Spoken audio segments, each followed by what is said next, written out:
Alright, I am testing my pneumatic cannon here.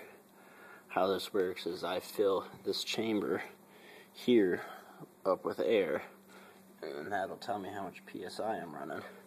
Then this chamber here feeds up into this valve right here that I open, forcing air out the barrel here. Now right now, all I've got is a sock in there, just for pressure testing, you know, make sure everything's up and working.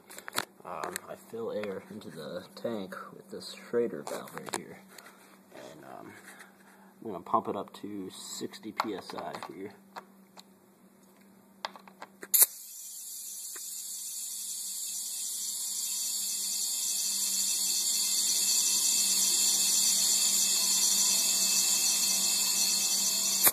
And 60.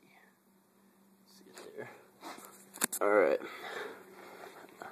Now, like I said, it's just a sock, but I'm shooting that into a box. Hey, not bad for a sock.